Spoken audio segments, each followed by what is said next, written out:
الحمدللہ رب العالمین، الصلاۃ والسلام علی رسولہ الکریم، اما بعد، اعوذ باللہ من الشیطان الرجیم، بسم اللہ الرحمن الرحیم۔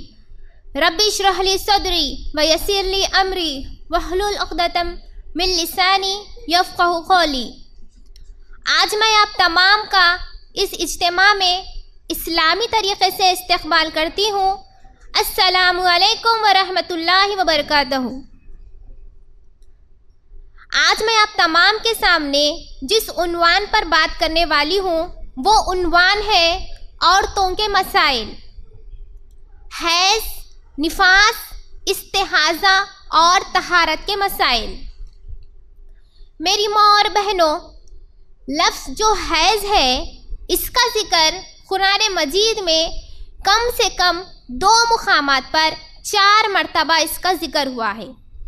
جب ہم قرآن مجید پڑھتے ہیں تو سورہ بقرہ کی آیت نمبر 222، اسی طرح سورہ طلاق کی آیت نمبر 4، سورہ بقرہ کی آیت نمبر 222 میں عام حالت میں حیض کا مسئلہ بتلایا گیا ہے۔ اسی طرح سورہ طلاق کی آیت نمبر 4 میں طلاق کے معاملے میں حیض کا ذکر آیا ہے۔ تو میری ماں اور بہنوں، اللہ سبحانہ و تعالیٰ نے مسلمان لڑکا ہو یا لڑکی یا غیر مسلمان لڑکا ہو یا لڑکی، قدرتی طور پر کسی بھی لڑکا یا لڑکی کے بالغ ہونے کے لیے جو ایک بڑی نشانی اللہ نے واضح کی ہے وہ ہے احتلام، یعنی وائٹ ڈسچارج۔ اور اللہ کی رحمت سے اللہ نے لڑکیوں کے لیے، ہم عورتوں کے لیے بالغ ہونے کی اور ایک نشانی حیض کی شکل میں رکھی ہے۔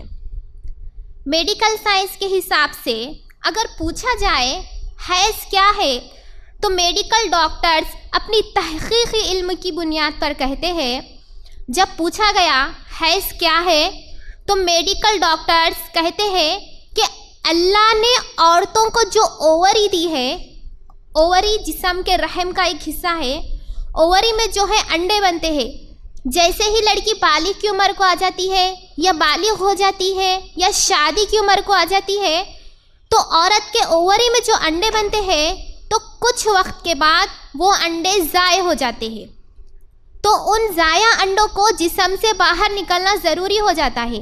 اگر وہ ضائع انڈے جسم سے باہر نہیں نکلیں گے تو عورت کی جان کو خطرہ ہوتا ہے، اور یہ جان کا خطرہ ہونا جسم سے پیشاب کا خطرہ نہیں نکلنے کے خطرے سے بڑا خطرہ ہے۔ اور پھر یہ اووری جس کا میں نے آپ کے سامنے ذکر کیا، اس کو اردو میں انڈاشی کہتے ہیں۔ یوٹرس سے جڑا یہ ایک حصہ ہے، بچے دانی سے جڑا یہ ایک حصہ ہے۔ تو میری ماں اور بہنوں، دیکھیں کہ اللہ نے حیض کا کیا نظام رکھا ہے۔ مسلمان عورت ہو یا غیر مسلمان عورت، جب کبھی یہ ضائع انڈے جسم سے باہر نکلتے ہیں، میڈیکل سائنس کے مطابق یہ خون میں مل کر نکلتے ہیں۔ جس خون میں مل کر یہ انڈے باہر نکلتے ہیں اس خون کو بدبودار، چکٹ اور گہرے لال رنگ کا بنا دیتے ہیں، اور میڈیکل سائنس کے مطابق یہ مہینے میں ایک بار 2 دن سے 7 دن تک یہ خون بہتا ہے۔ بعض عورتیں، بعض لڑکیاں ایسی ہوتی ہیں جن کو 7 دن سے بڑھ کر یہ خون بہتا ہے۔ تو میری ماں اور بہنوں، اب دیکھیں اسلام میں حیض کا کیا ذکر آیا ہے۔ جیسا کہ میں نے آپ کے سامنے قرآن مجید کی سورہ بقرہ آیت نمبر 222 کا ذکر کیا، اس آیت میں اللہ سبحانہ و تعالیٰ نبی سے کہہ رہے ہیں کہ لوگ آپ سے حیض کے بارے میں سوال کرتے ہیں، لوگ آپ سے حیض کے بارے میں سوال کرتے ہیں تو آپ ان لوگوں سے کہہ دو کہ یہ گندگی کا خون ہے۔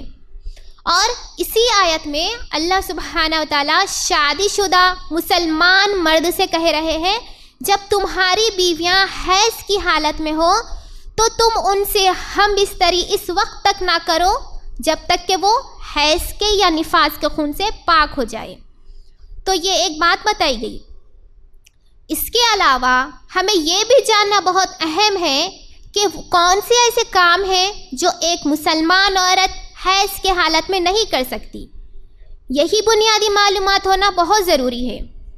تو قرآن اور حدیث کی روشنی میں 3 ایسے بنیادی کام ہیں جو ایک مسلمان عورت حیض کے حالت میں نہیں کر سکتی۔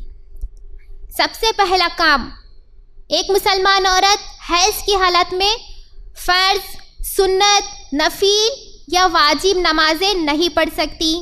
رمضان کے روزے ہو یا الگ سے نفل روزے وہ بھی نہیں رکھ سکتی، مسجد میں داخل نہیں ہو سکتی، حج اور عمرہ نہیں کر سکتی۔ اگر وہ عیدگاہ جانا چاہے تو اس کی اجازت دی گئی۔ اس کی دلیل آپ کو صحیح بخاری جلد نمبر 1 حدیث نمبر 324 میں مل جائے گی۔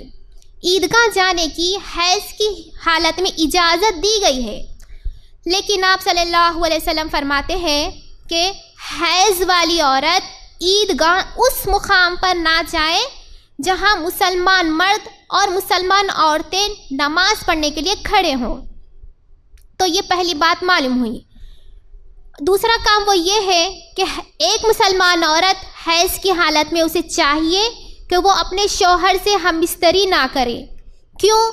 کیونکہ اس کا ذکر ہمیں قرآن مجید میں سورہ بقرہ کے آیت نمبر 222 سے ملتا ہے، یعنی اپنی شرمگاہوں کو اپنے شوہر سے دور رکھنا ہے۔ تو یہ دوسرا کام ہو گیا جو حیض کی حالت میں نہیں کرنا ہے۔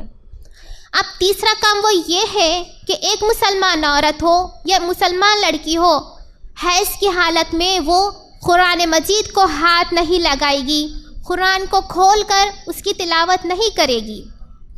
ہاں، اگر آپ کو قرآن کی کچھ آیتیں یاد ہے، چاہے وہ اذکار کی شکل میں ہو یا دعاؤں کی شکل میں ہو، تو آپ اٹھتے بیٹھتے ان قرآن کے حصوں کی تلاوت کر سکتی ہے۔ تو یہ 3 کام ہو گئے جو ایک مسلمان عورت حیض کی حالت میں نہیں کر سکتی۔ تو یہ ہو گیا حیض۔ اسی طرح دوسرا ہے نفاس۔ دیکھتے ہیں نفاس کیا ہے۔ عام طور پر ہم لوگ کہتے ہیں بچہ پیدا ہونے کے بعد، بچہ یا بچی جب عورت کسی کو جنم دیتی ہے تو اس کے بعد جو خون بہتا ہے اس کو نفاس کہتے ہیں، یعنی ڈیلیوری کے بعد والے خون کو نفاس کہا جاتا ہے۔ جس طرح پیریڈز، مینسز یا ماہواری یا حیض جسے آپ کہتے ہیں، یہ مہینے میں 2 دن سے 7 دن تک یا 7 دن سے بڑھ کر یہ خون کسی نہ کسی کو بہتا ہے۔ نفاس کے لیے کہا جاتا ہے سائنٹیفکلی کہ اس کا پیریڈز ٹائم میکسیمم 40 دن ہے۔ اس لیے ہم لوگ دیکھتے ہیں جب کبھی ہمارے رشتہ داروں میں یا خود ہمارے یہاں کسی کی ڈیلیوری ہوتی ہے تو 40 دن کی عدت کہا جاتا ہے۔ یہ 40 دن ناپاکی والے دن کہے جاتے ہیں۔ لیکن آپ کو یہ بات جان کر بہت تعجب ہوگا کہ کئی ہماری مسلمان بہن ایسی ہے جو اس بات کو نہیں سمجھ رہی کہ 40 دن پیریڈز ٹائم میکسیمم ہے، زیادہ سے زیادہ والے دن ہے۔ اگر 40 دن کے اندر اگر ہماری کوئی مسلمان بہن پاکی اختیار کر لیتی ہے، اسے خون بہنا رک جاتا ہے، تو اسے غسل لے کر نمازیں پڑھنی ہوگی اور رمضان کے روزے رکھنے ہوں گے۔ تو یہ ہو گیا پیریڈز ٹائم میکسیمم نفاس کا، اور یہ خون بچہ پیدا ہونے کے بعد ہی بہتا ہے۔ اور نفاس کے لیے وہی احکامات آئے ہیں جو حیض کے لیے آئے ہیں، یعنی جو کام حیض کی حالت میں نہیں کرنے چاہیے وہی کام نفاس کی حالت میں نہیں کرنے چاہیے، یعنی نمازیں نہیں پڑھ سکتے، قرآن کی تلاوت نہیں کر سکتے، رمضان کے روزے نہیں رکھ سکتے، شوہر سے ہم بستری نہیں کر سکتے۔ تو یہ ہو گیا حیض اور نفاس کے بارے میں۔ اب تیسرا ہے وہ ہے استحاضہ۔ اگر کسی عورت کو حیض کے زیادہ سے زیادہ دن ہوتے ہیں یا نفاس کے زیادہ سے زیادہ دن ہوتے ہیں، اتنے دن مکمل ہونے کے بعد بھی خون بہتا ہے، تو اس کو استحاضہ کا خون کہتے ہیں۔ اور خاص بات یہ ہے کہ استحاضہ کا خون گندا نہیں ہوتا، یعنی حیض اور نفاس کے خون کی طرح بدبودار، چکٹ اور گہرے لال رنگ کا نہیں ہوتا۔ یہ خون عام خون کے رنگ کی طرح ہوتا ہے۔ تو میری ماں اور بہنوں، قرآن اور حدیث کی روشنی میں یہ بات معلوم ہوئی کہ اگر استحاضہ کی حالت میں کوئی مسلمان بہن ہے تو اسے نماز کی اور روزوں کی کوئی چھوٹ نہیں۔ وہ استحاضہ کی حالت میں نمازیں بھی پڑھ سکتی ہے، قرآن کی تلاوت بھی کرنی ہے، مسجد میں داخل بھی ہو سکتی ہے، یہاں تک کہ شوہر سے ہم بستری بھی کر سکتی ہے۔ لیکن آپ کو میں ایک بات بتا دوں، اگر استحاضہ کی حالت میں آپ ہیں اور آپ دیکھ رہے کہ اگر آپ کو خون بہتے بہتے اس میں اگر چکٹ پن آ جائے یا بدبو آنا شروع ہو جائے یا گہرے لال رنگ کا ہو جائے تو آپ سمجھ جائیں کہ یہ استحاضہ کا خون نہیں بلکہ حیض کا خون ہے، تو پھر آپ نمازیں نہیں پڑھ سکتی۔ اگر اس محفل میں بیٹھی ہوئی میری ماں اور بہنیں اس حالت سے گزر رہی ہے تو میں آپ سبھی سے گزارش کرتی ہوں کہ کسی علماء یا عالمہ سے اس بارے میں فوراً رجوع ہو جائے اور اپنے اس مسئلے کا حل نکالیں۔ کیونکہ آپ دیکھیں اگر خون استحاضہ کا ہے اور آپ نے حیض کا یا نفاس کا سمجھا اور آپ نے نمازیں چھوڑ دی تو پھر جہنم کا عذاب ہے، اور اگر خون استحاضہ کا نہیں ہے، حیض یا نفاس کا ہے اور آپ نے اسے استحاضہ کا خون سمجھا اور آپ وضو بناتی رہی، نماز پڑھتی رہی، روزے رکھتی رہی، قرآن کی تلاوت کرتی رہی، شوہر سے ہم بستری کرتی رہی، تب بھی بہت بڑا گناہ ہے۔ تو آپ سے گزارش کرتی ہوں کہ کسی علماء یا عالمہ سے اس بارے میں فوراً رجوع ہو جائے اور اپنے اس مسئلے کا حل نکالے۔ تو یہ ہو گیا حیض، نفاس اور استحاضہ کے بارے میں۔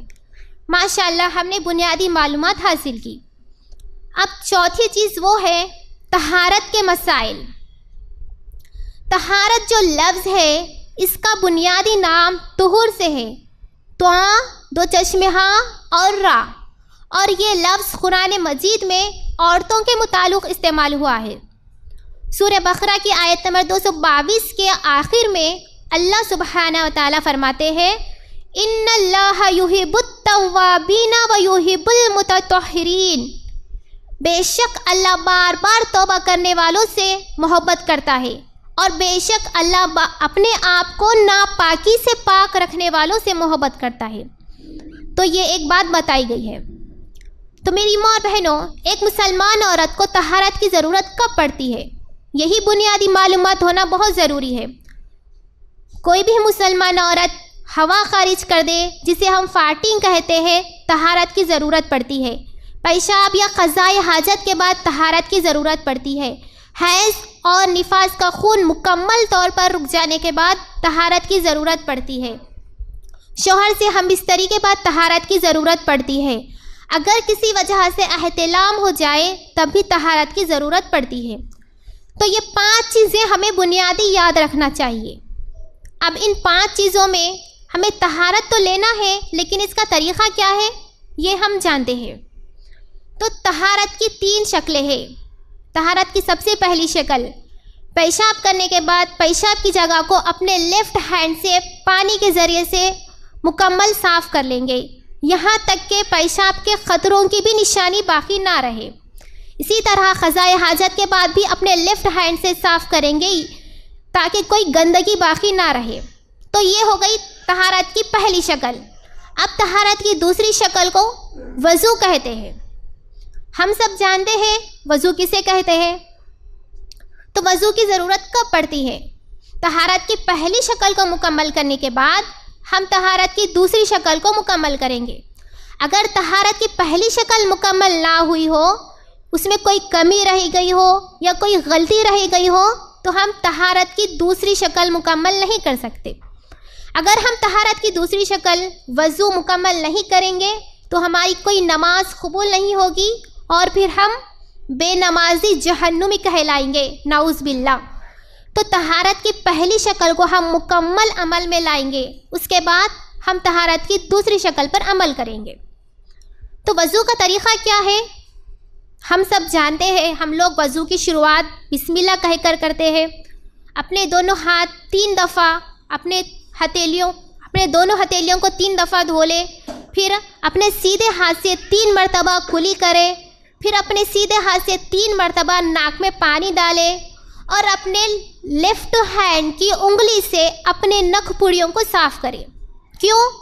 کیونکہ صحیح مسلم کی حدیث میں آپ صلی اللہ علیہ وسلم خاص حکم دیتے ہیں، جب تم نماز فجر کے لیے اٹھو تو اپنے ناک کی نک پوڑیوں کو اچھے سے صاف کرو، کیونکہ شیطان تمہاری نک پڑیوں میں اپنی رات گزارتا ہے۔ تو اپنی ناک کو اچھے سے صاف کرنا ہے۔ اس کے بعد 3 دفعہ اپنا چہرہ دھو لے، پیشانی کے بال سے ٹھوٹی کے نیچے تک، ایک کان کی لو سے دوسری کان کی لو تک مکمل چہرہ دھو لے۔ اس کے بعد اپنے دونوں ہاتھ کہنیوں سمیت دھوئے، پھر سر کا مسح کرے، پھر اپنے دونوں پیر ٹخنوں تک دھوئے۔ پھر اس کے بعد وضو کی بعد کی دعا پڑھے، اشہد ان لا الہ الا اللہ وحدہ لا شریک لہ واشہد ان محمدا عبدہ ورسولہ۔ یہ ایک دعا ہو گئی۔ اسی طرح اور ایک دعا، اللہم اجعلنی من التوابین واجعلنی من المتطہرین۔ یہ 2 دعائیں ہوگی۔ اگر آپ بیمار ہیں، آپ وضو نہیں کر سکتے، یا آپ سفر میں ہیں، آپ کو پانی نہ ملے، تب کیا کریں؟